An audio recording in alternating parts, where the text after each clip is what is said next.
Olá, Silvano, boa noite, seja muito bem-vindo. Boa noite, Cláudia Honor e Eliane. Boa noite também, Adriana Alvarenga. Boa noite, Marina Paula, seja bem-vinda. Boa noite, Tuca e Paula Henrique. Boa noite também, Ana Cristina. Boa noite, Adriana Dantas. É um prazer e uma satisfação tê-los aqui conosco, como sempre. Boa noite, José Ricardo. Boa noite também, Elaine Oliveira. Boa noite, Valdete. Filomena, boa noite, seja também muito bem-vinda. Marilza, boa noite, Adair. Heloísa Caetano, boa noite também, Selma. Cecília e Reinaldo, boa noite para vocês. Olá, Salete, Márcio e Gustavo, boa noite. Rosilene também, Osmane e Diego, boa noite para vocês. Amanda, uma boa noite, muita paz para você e toda a sua família. Que as nossas orações hoje também sejam, viu, Amanda, para sua avó, que ela possa perceber a espiritualidade atuando e que os familiares também possam sentir a presença e a paz acima de tudo, né? Arlete, boa noite, seja bem-vinda. Boa noite também, Sueli, Leda Lovato, boa noite. Mariângela, Michele e Gabriel, sejam bem-vindos. Terezinha, boa noite também, seja muito bem-vinda. Anita e Clarindo, Érica, Sr. Antônio Pazotto, Isabel, boa noite também para vocês. Sr. Antônio Onofre, a gratidão é sempre nossa, Sr. Antônio. Maria Aparecida Moraes, boa noite também, Carmen. Ricardinho e Lúcia, sejam todos bem-vindos. Célio, boa noite também. Célio Melo. Rose, boa noite, seja bem-vinda. Oneida Alves, boa noite também. Boa noite também para Celeste, boa noite para Ludinha, para o Camilo, para Maria Eduarda. Boa noite àqueles companheiros que irão acompanhar os nossos estudos, a nossa leitura e estudo também mais tarde, né? Marcos Oliveira, Cidinha, boa noite, Adriana Valério, Andréia Vieira, Mariinha, seja bem-vinda. Boa noite, Rose Queiroz. Já até falei, desculpa. Boa noite também para Joana Camargo, Célia, Lídia. Que prazer e satisfação. Olá, Elaine. Como nós dissemos aqui agora para Amanda, né, que a sua sogra possa receber toda a energia e vibração dessa nossa equipe, que os familiares também possam ser atingidos pelos nossos desejos de muita paz. Kelly Samandra, boa noite, seja muito bem-vinda, Kelly, prazer tê-la aqui conosco, né, um abraço para os nossos amigos aí de Acebugo, para Maria do Carmo, né, para o Márcio Zilli, e para todos os companheiros daí. Olá, Eveline, Roberta e Gabi, a Mônica também, seja bem-vinda. Olá, Flávio Gava, boa noite. Que legal, que bom contar com a presença, a participação, as energias e vibrações de todos vocês aqui. Vamos então iniciarmos, pedimos a permissão à espiritualidade para nós iniciarmos mais uma leitura e estudo? Boa noite, Rosane Junqueira, também seja bem-vinda. Rita, boa noite, Rita. A Rita e a sua netinha, sejam também muito bem-vindas, como sempre. A Filomena pedindo aqui vibrações para Gisele, com suspeita de Covid. Sim, que as nossas energias e vibrações, e vamos colocá-la aqui no nosso caderno de intenções, para que em todas as nossas reuniões possam exatamente sentir e captar. Marcileia, boa noite, seja bem-vinda. Adilson Riva, meu amigo, boa noite também para você. Gustavo Duarte, boa noite. Gente, que nós possamos então agora nesse instante levarmos o nosso pensamento, sobretudo para que depositemos aos pés da espiritualidade todos os nossos pedidos e a nossa intenção de levar energias e vibrações a todos esses que os seus nomes constam deste caderno de intenções que nós há muito tempo já viemos aqui anotando e vibrando, a fim de que todos consigam receber esse abraço carinhoso, essas vibrações, essa energia, não somente nossa, dos encarnados, mas também dos desencarnados, da espiritualidade e, é claro, do nosso mestre amado e querido Jesus. Mas que cada uma dessas pessoas, que cada um desses espíritos, encarnados ou desencarnados, se coloquem também em condições de receber e perceber o quanto todos nós somos constantemente abençoados e que não cai uma folha de uma árvore sem a permissão divina.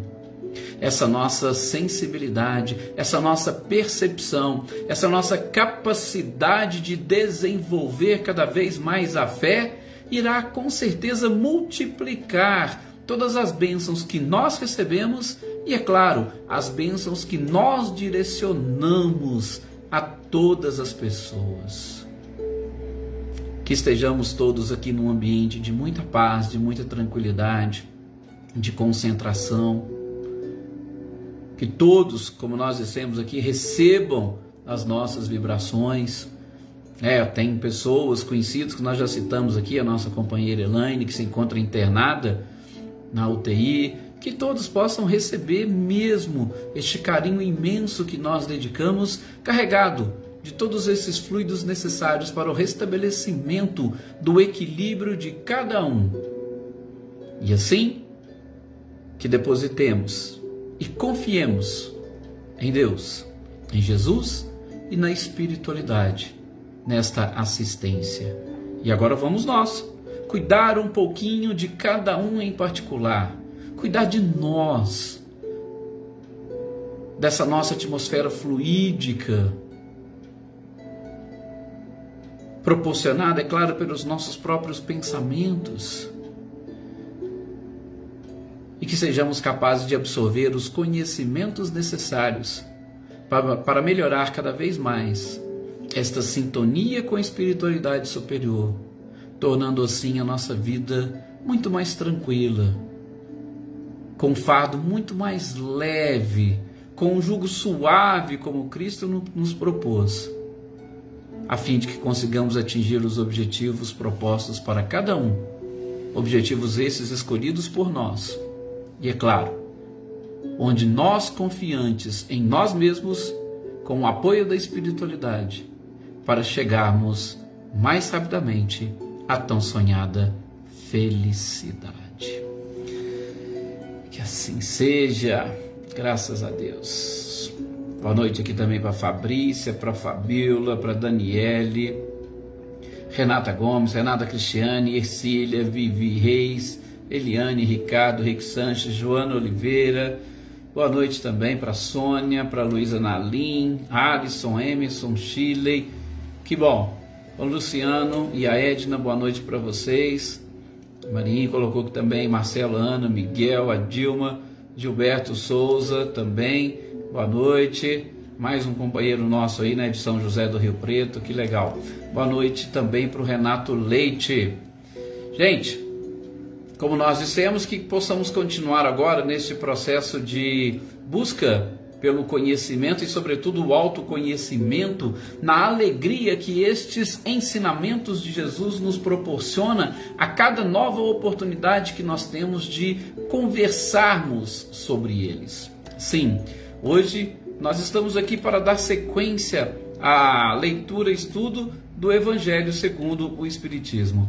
E esta sequência da leitura e estudo vai perpassar pelo capítulo 7º deste livro, desta obra. Boa noite, Gisela Goulart.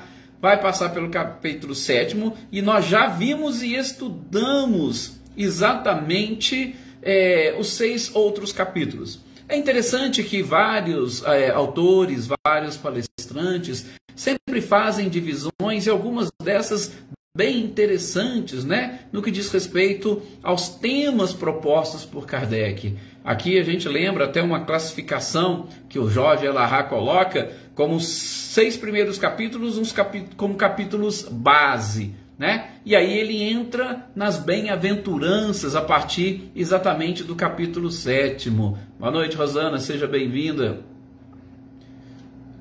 Uai, Joana, será que é só por você? A Ercília diz que está com problema no celular. Mas será que, eu acho que, pelo menos aqui, parece que está tudo normal. Bom, vamos lá, a gente vai continuando aqui, qualquer coisa, depois a gente vai tentando identificar. Então,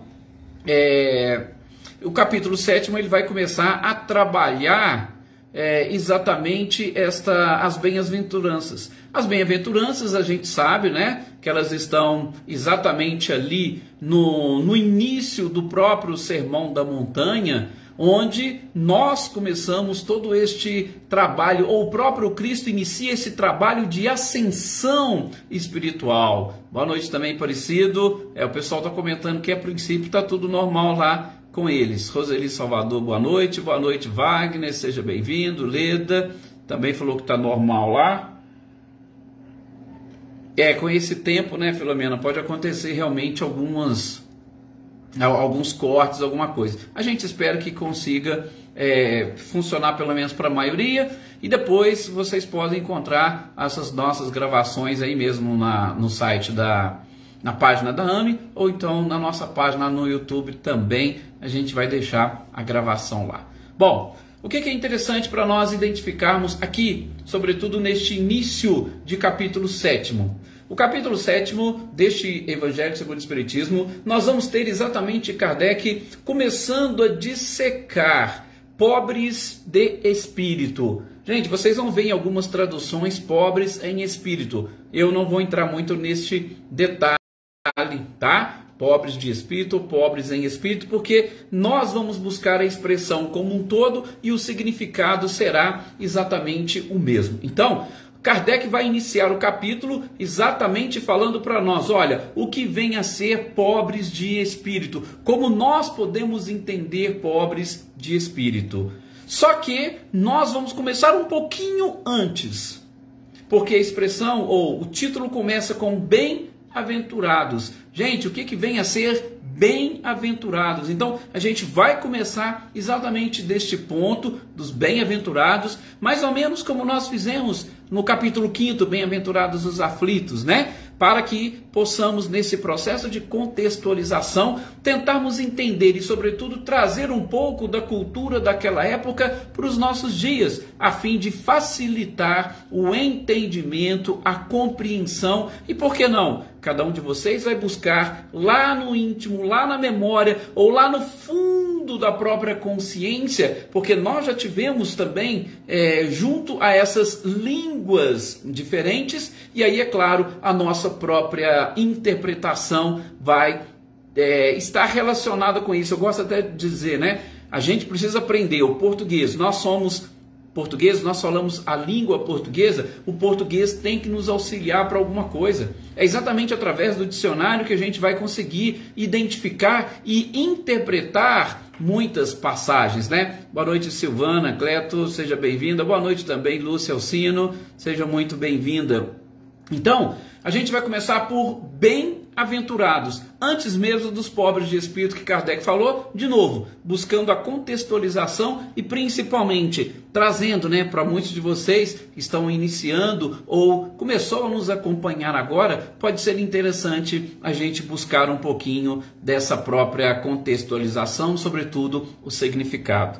Gente, nós sabemos que a Bíblia, sobretudo porque estamos extraindo exatamente esse trecho do Evangelho que está presente no Novo Testamento. A Bíblia, nós vamos ter lá o Antigo Testamento e o Novo Testamento. O Antigo Testamento, como vocês sabem, a sua grande maioria foi escrita exatamente em hebraico, na língua daquele povo, na língua originária daquele povo. Só que aquele povo, ele passou por processos de escravização, e nesses processos de escravização, a língua foi modificando aos poucos, né? E como a língua foi modificando aos poucos, a parte escrita, ela foi permanecendo. Por quê? Porque fazia parte daquela tradição, e em especial os livros considerados sagrados, eles precisariam se manter dessa forma. Então, nas sinagogas, continuava-se sempre a falar e a ensinar e a trabalhar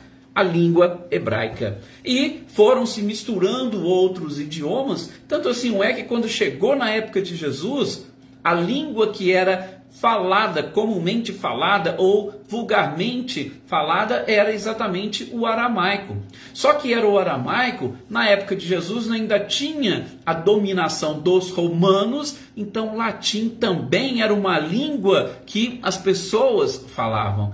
E, sobretudo, de parte do Antigo Testamento, ou parte da história do Antigo Testamento, nós vamos encontrar a grande dominação do Império Grego. Então os gregos que tiveram este domínio, eles disseminaram também a sua própria língua. E com isso, naquela época de Jesus, o grego também passou a ser uma língua oficial, como o nosso inglês é hoje. Então, veja, ocorreu uma mistura de idiomas. E esses idiomas são exatamente muitas das vezes precisa ser resgatado, até mesmo para a gente conseguir entender e assimilar bem algumas expressões, sobretudo bíblicas, para trazermos para o nosso dia a dia. Boa noite, Jossanã, seja bem-vindo. Olá, Leida, boa noite também para você. Então, essa questão das bem-aventuranças, o Novo Testamento, eu falei, o Antigo foi escrito em hebraico, o Novo Testamento foi escrito em grego, na sua grande maioria. E mesmo sendo o grego a língua oficial em que foi escrito o Novo Testamento, mesmo sendo o aramaico e o latim falado e conversado perante o povo, mas mesmo na época de Jesus, as escrituras, lá nas sinagogas, eles trabalhavam e estudavam exatamente em cima do hebraico, ok? Então vamos lá. Essa leitura sobre as bem-aventuranças, nós sabemos, está no Novo Testamento. E o Novo Testamento, como nós dissemos, ele foi escrito em grego. E eu achei interessante voltarmos um pouquinho nessa questão. Por quê? Porque quando a gente vai falar em bem-aventurança, nós vamos ter aí algumas palavras, algumas expressões que, de acordo com as traduções, pode trazer significados distintos, significados diferentes, tá? Eu não vou falar aqui de todos para vocês, mas o que eu vou falar, o que eu gostaria de mencionar é exatamente que os gregos, eles possuíam duas expressões diferentes, duas expressões distintas para exatamente designar os bem-aventurados.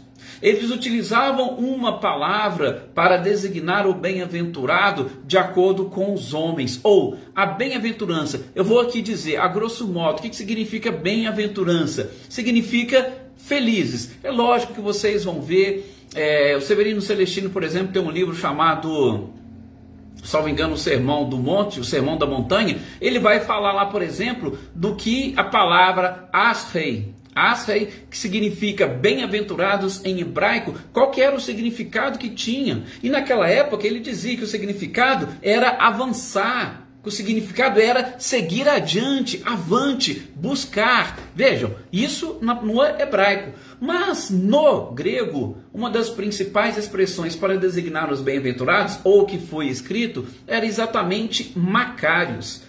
E aí, nesta expressão Macários, a gente vai voltar um pouquinho na própria história dos gregos, que ela parte de um radical, Macar. E aí nós vamos identificar dois conceitos diferentes que os próprios gregos utilizavam. Então, só para vocês terem uma ideia, eles utilizavam bem-aventurados para os homens. O que seria ser bem-aventurado, afortunado, feliz para os homens? E o que significava bem-aventurados, feliz para os deuses? Olha que interessante. Por quê? Porque a cultura grega, a gente sabe, tinham os deuses que comandavam e controlavam, os deuses do Olimpo, né? Assim como os romanos também tinham seus deuses, era comum naquela época. O povo hebreu, ele trouxe essa história, ou ele trouxe essa revelação de um Deus único, e estava ainda confrontando com muitas outras culturas que sempre cultuaram mais de um Deus. Era um Deus para cada coisa. Então os gregos trouxeram essas palavras, essas expressões, e eles diferenciavam o que seria ser feliz para os homens e o que seria ser feliz para os deuses. Então, a gente vai trazer este significado grego do que seria ser feliz para os deuses. E ser feliz para os deuses é exatamente aquele que está livre dos cuidados e preocupações de todos os dias. Seria aquela felicidade imperecível, aquela felicidade que nos acompanha. Veja, para os deuses, ou seja, imortal. Então, que acompanha o ser imortal, que acompanha esta imortalidade. Por isso, a gente vai identificar aí como bem-aventurados exatamente aqueles que querem dar sequência à sua felicidade e não apenas e tão somente cultivar uma felicidade para o aqui e agora, uma felicidade perecível, uma felicidade depositada em bens imateriais, em pessoas que não nos pertencem e que têm ou que possuem um prazo de validade, sobretudo aquele relacionado com a nossa existência, com a nossa vida corporal. Então, veja, bem-aventurados, exatamente isso. Imaginemos que, como foi escrito em grego, utilizando aquela expressão, é a bem-aventurança, a felicidade dos deuses e não a felicidade dos homens. Ok? Bem, dito isso, aí a gente passa para a análise que o próprio Kardec vai buscar, que é exatamente a análise dos pobres de espírito. Então, a gente começou, falou dos bem-aventurados, vamos iniciar os pobres de espírito. Gente, também é uma expressão que a gente vai precisar buscar um pouquinho na própria cultura daquele povo. E aqui eu até oriento depois a cada um de vocês, né, Fabiana Caldas, a buscar e a procurar. Tem um estudo que a FEB faz sobre essas lições do próprio Evangelho e nessa leitura, nesses estudos, eles vão buscando contextualizar e são pessoas realmente muito bem preparadas, né? Boa noite aqui para Lázaro, para o Gessé, para o Vinícius Andretti, sejam todos bem-vindos, né, Cito? E então são pessoas assim preparadas, estudiosas que fazem um estudo sobre esses temas do Evangelho. Então é só procurar lá na FEB TV que vocês vão encontrar estudos dos capítulos do Evangelho. E tem alguns desses estudos que eles são exatamente dirigidos por Haroldo Dutra Dias. E interessante por quê? Porque o Haroldo foi um dos tradutores, ou o tradutor, principalmente do Novo Testamento, a pedido da própria FEB, e ele debruçou um pouquinho sobre a língua grega e, em especial, os significados que cada palavra e cada expressão traziam. Então, lá nesse estudo a gente pode identificar um pouquinho dessas buscas e pesquisas que fizeram, porque essa expressão pobres de espírito, ela não nasceu exclusivamente com Jesus, embora nós não vamos encontrá-las lá no Antigo Testamento na sua integralidade, pobres de espírito. Então, a gente vai encontrar, por exemplo, pobres, a gente vai encontrar algumas outras referências, e aqui podemos citar, né, o capítulo de Isaías 66, versículo 2, o 57, versículo 15, que vai trazer algumas referências para nós. Mas o interessante é que nós podemos, com muita facilidade e tranquilidade, entender que já naquela língua e para aquele povo, a palavra pobre significava aquele que está aflito, que está desamparado, que está necessitado, aquele indivíduo maltratado, né? Aquele indivíduo que está sofrendo ou passando por algum problema, ok? O Wagner está até colocando aqui, né, pessoas desapegadas, mas Wagner, o pobre de espírito ele tem um outro sentido, ele está muito mais ligado e relacionado com a questão da humildade. A gente vai falar como que Kardec interpreta isso aqui para nós, tá? Olá, Cláudia Fernandes, Vânia Assunção, Luana Rodrigues, boa noite para vocês, sejam bem-vindas. Então, o povo, já naquela época, desde eras remotas, e aqui citamos o profeta Isaías, cerca de 700, 800 anos antes de Cristo, ele já utilizava-se dessa expressão, exatamente para falar que pobre era aquela pessoa necessitada, o aflito, o desamparado. Ora, se eu estou entendendo o pobre de espírito, como o próprio codificador nos coloca, né, Sr. Luiz Alberto? Exatamente dessa forma, e não é apenas e tão somente esses estudos que foram feitos que buscam disso. Nós vamos encontrar também isso lá no livro Consolador, na questão 313. Emmanuel foi questionado o que significaria pobres de espírito, e ele vai dizer, pobres de espírito significa humilde. Vejam, muitas dessas conceituações extraídas do próprio Kardec. Então, eu estou fazendo, né, uma busca de várias outras interpretações, mas depois nós vamos voltar para Kardec, porque Kardec trouxe essas interpretações para nós, tá? Trouxe essas interpretações, é lógico, buscando na história do próprio povo, buscando nessa conceituação, nos significados, na origem etimológica da própria palavra, da forma como essas expressões eram utilizadas. Tá? Então, vocês vão entender. Basicamente, já podemos dizer que seriam os pobres de espírito, seriam os humildes. Humberto de Campos também vai falar lá no seu livro Boa Nova um pouco sobre esse tema. E a gente gosta, né, daquele estilo de Humberto de Campos, né, Wagner? Quando ele começa a relatar e trazer histórias procurando nos ajudar a entender determinadas situações. E ali tem um capítulo muito interessante, que é o capítulo onde Jesus, um pouco antes de falar sobre as bem-aventuranças, ele teve a oportunidade, convidando o povo, ver ali os seus apóstolos conversando, e teve Levi, Mateus. Mateus mesmo questionou algumas pessoas, né? Olha, você, o que você pode fazer? Como que você pode ajudar? Você é um aleijado, você não tem como ajudar, e você está cheio de problemas dentro de casa. Então, como é que você vai querer ajudar a instalar o reino dos céus? Ah, e você também, que passa por muitos... Então veja, Levi foi identificando. Só que ele tinha uma ideia do que seria implantar o reino de Deus, o reino dos céus. Ele não imaginava. E justamente naquela noite, Jesus chega e começa a fazer o seu discurso. Bem-aventurados os pobres de espírito. Aí, opa, já despertou em todo mundo. Peraí, então eu posso fazer então alguma coisa? Eu posso ajudar em alguma coisa? Mesmo estando desprovido de uma saúde perfeita, de um equilíbrio perfeito, eu posso ser útil? Mesmo não tendo posses, eu posso ajudar? Então veja, Jesus já começa o seu discurso por aí. Todos aqueles que são considerados pobres, e aí complementamos, pobres de espírito, podem e devem ajudar. Porque são esses que estão efetivamente preparados para isso. Olha que interessante, né? Então a gente vai ver Humberto de Campos, nós vamos ver o próprio Emmanuel, tudo falando e explicando sobre isso. Já de novo, buscando sempre na história daquele povo os significados dessas expressões. A gente já vai explicar, só um minutinho.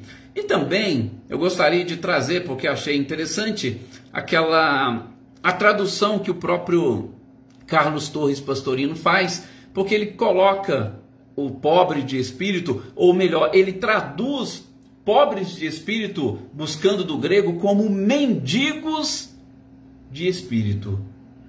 Gente, ele coloca mendigar o espírito, seria exatamente buscar. Quem mendiga vai correr atrás de alguma coisa. E quando você fala em mendigar o espírito, você está em busca do espírito, você está atrás do espírito, você está buscando uma espiritualização. Olha para vocês verem, quando alguns autores vão tentando aprofundar e trazer algumas questões, alguma coisa diferente. Você busca espiritualizar. E quando você quer espiritualizar alguma coisa, quando você quer melhorar alguma coisa, gente, você vai ter que perder outras. Você vai ter que... Quando você vai fazer uma faxina na sua casa, não vai sair alguma sujeira? Vai! Isso é normal. Para você deixar a casa limpa, não sai sujeira. Tudo que você vai limpar, tudo que você vai lavar, tudo que você vai sair sujeira.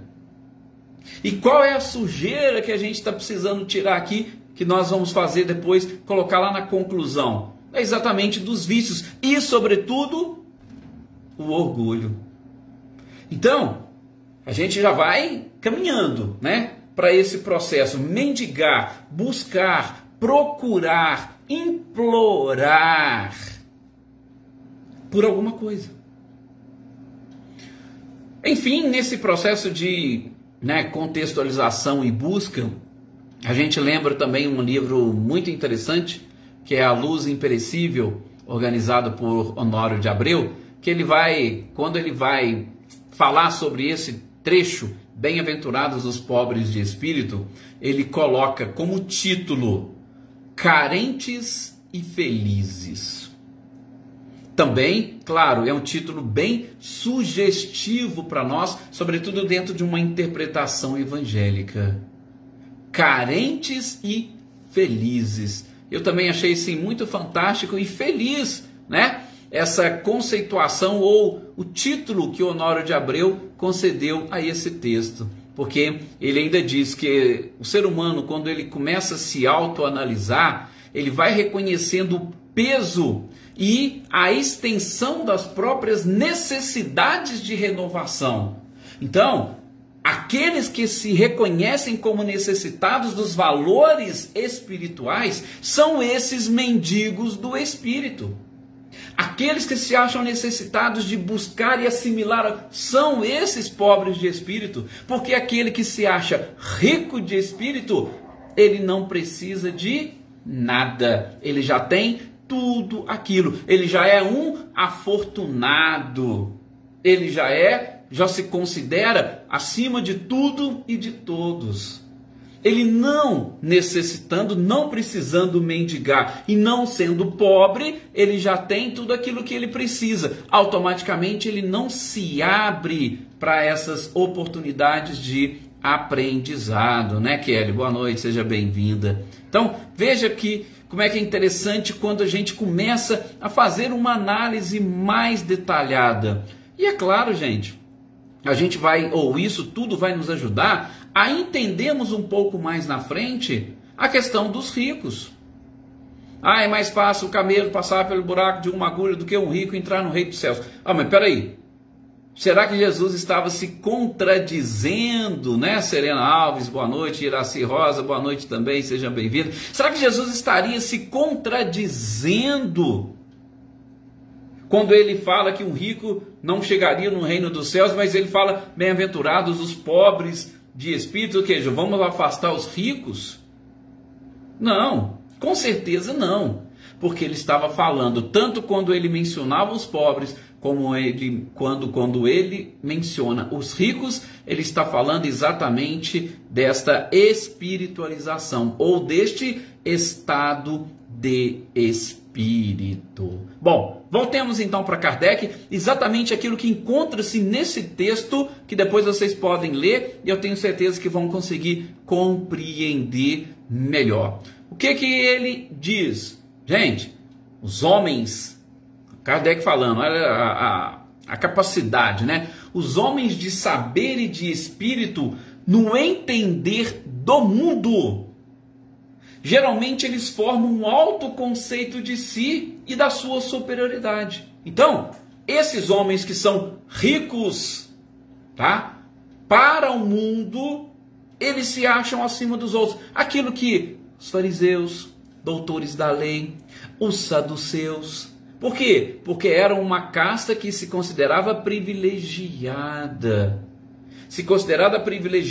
E os únicos que teriam ou que tinham condições de, entre aspas, salvação. Mas eram condições de salvação apenas e tão somente por aspectos externos. E a gente sabe que o exterior não salva, é justamente o interior. Então, Kardec já vai julgar, né, Maria do Carmo? Boa noite, seja bem-vinda. Kardec já vai julgar exatamente isso. Espera aí, aqueles que já têm um alto conceito de si, gente, eles não conseguem se abrir para mais nada. Eles já acham que está tudo resolvido. E aí, o que Kardec vai comentar? Vai dizer o seguinte, olha, essas pessoas consideram as coisas divinas como indignas de merecer a sua atenção. Ora, se eu já tenho tudo, para que eu vou correr atrás de algo superior, de algo divino? Guardem bem isso. Por quê? Porque daqui a pouco a gente vai fazer, no nosso próximo encontro, fazer um comentário exatamente por quê? Porque se abrir para coisas divinas É algo difícil, viu, gente? É algo complicado, é algo delicado. Aceitar as leis divinas, estar ou ser resignado, é algo um pouco mais complicado do que muitos pensam. Porque muitos vão dizer assim, não, mas eu aceito as coisas divinas. Aceita?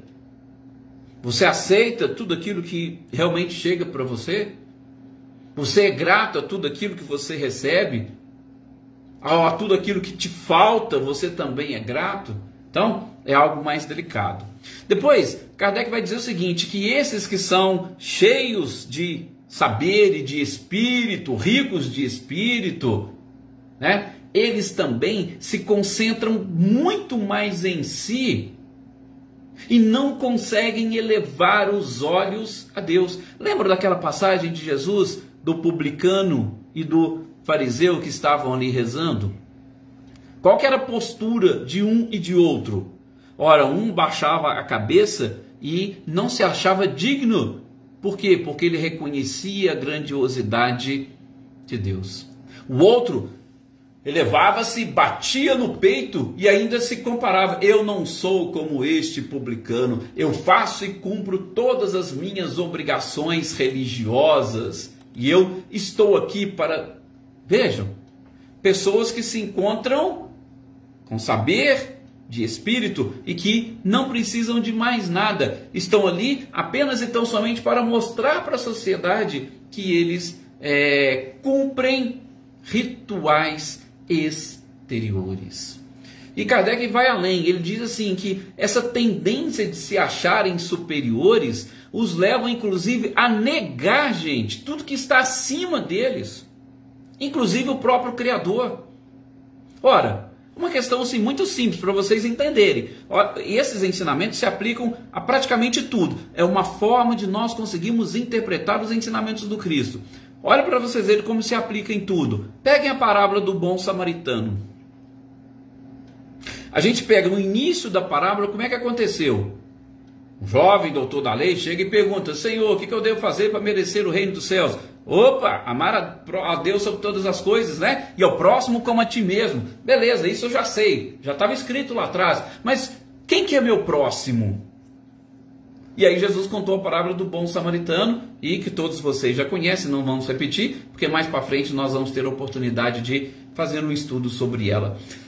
E aí, vocês perceberam que na parábola as pessoas não conseguiam entender e captar como que um samaritano poderia ser próximo do outro. Mas espera aí, gente, isso não é o que Kardec diz, que é você reconhecer tudo aquilo que está acima de você? Ora, se Deus criou você, Ele criou também o samaritano.